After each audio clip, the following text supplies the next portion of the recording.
Okay, it's time to come clean. I'm sorry. I know, I've been reading your comments.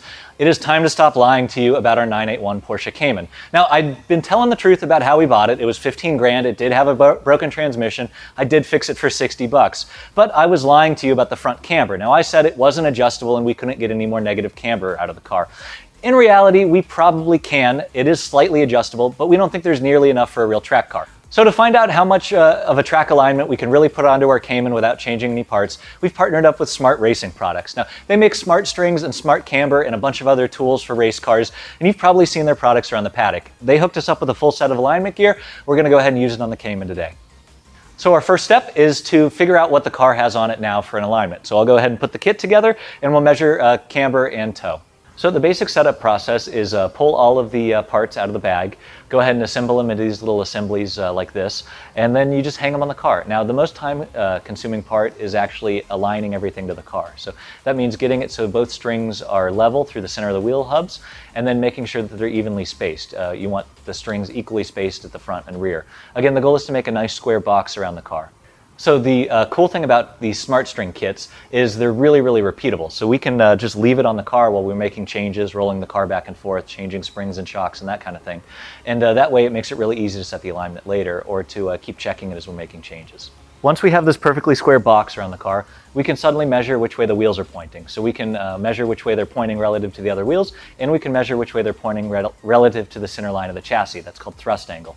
So to do that, we just measure the distance from the string to the wheels, either with the little ruler that SmartString sent us, or with their Total tool, which is a little digital micrometer. So because we're not changing anything right now, we're just trying to figure out what already exists, we're going to start by measuring toe on the car. Then we'll do camber, and we'll sit down and evaluate what we need to change. So once we do make changes, ride height isn't adjustable. Usually you'd start with that first, corner weighting the car. And then we'll do camber, then caster, and then toe finally at the end. Right now to measure toe, I'm measuring the distance from the string to the front of the wheel, and then the string to the rear of the wheel. So at the rear, I can see that I've got, looks like about 300 thousandths. And then at the front, I've got 335 thousandths. So that means that we've got 35 thousandths of toe in the front, not much at all. I'll go ahead and go to the other side and we'll see what that looks like. So I just finished measuring toe for all four corners of the car.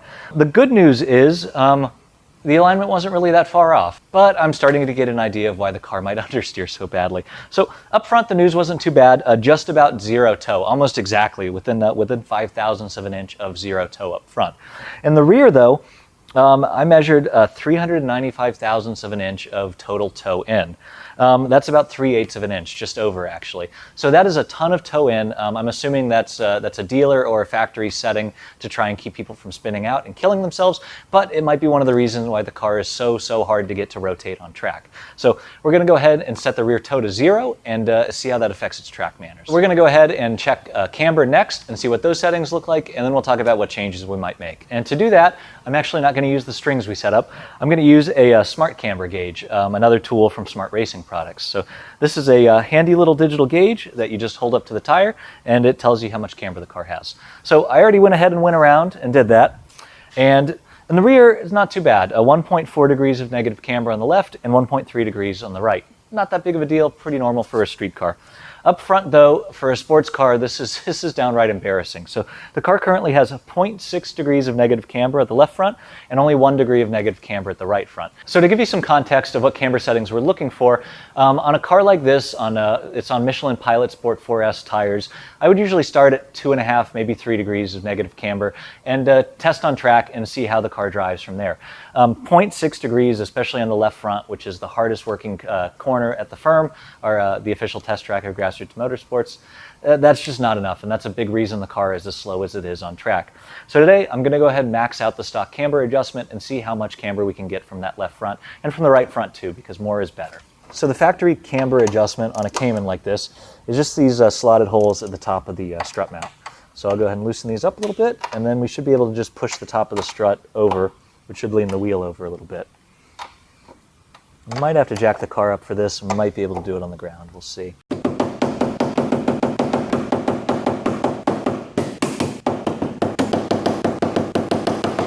Click and click.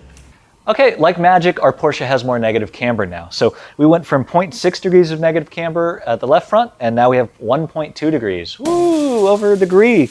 And on the right front, we went from 1 degree to 1.7 degrees of negative camber. So still not nearly enough negative camber, still gonna be pretty miserable on track if I'm honest, and still gonna grind up tires, but it's a huge improvement and I'm excited to see what it does to the lap times and the drivability of the Porsche. But there's a catch, and we need to measure toe again to see if moving the top of the strut changed the toe of the car. So I'll go ahead and do that next. We've still got our SmartStrings set up, so it should be pretty easy to see what changed. So why is toe important? For a street car, something that has a lot of highway miles on it, it is a great way to control tire wear and drivability. For a street car, you want just a little bit of toe in usually, keep the steering from wandering and keep the tires from wearing real aggressively.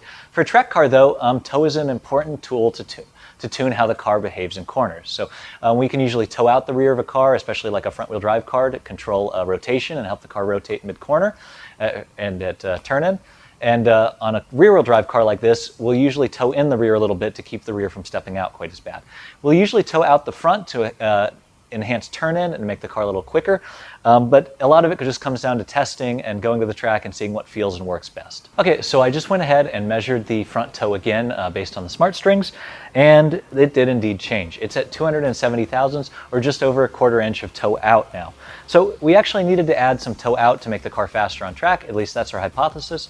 So we're gonna go ahead and leave it as is. We're gonna go back to the firm, we're gonna try out that new camber and that increased toe out and see what it feels like. So that's probably a little bit too much in the grand scheme of things, especially for a street-driven car. We'll probably end up dialing it back to that 0 toe number the car came to us with, but it's always fun to see what a change like this will do to a chassis, so we're excited to see how it feels. So we've figured out what our Porsche's alignment looks like, and we've added 0.6 degrees of negative camber without buying any parts, which is awesome. Best 10-minute fix ever. Can't wait to see how it performs on track now. We'll go back to the firm in the next video. I want to thank Smart Racing Products for sending us all this sweet alignment gear and making this video possible. If you want to learn more about them and their products, I'll go ahead and put a link to the description. And until next time, we'll see you at the track. Want to see more content like this? Make sure to hit that subscribe button and like this video. And for more information, visit us online at grassrootsmotorsports.com.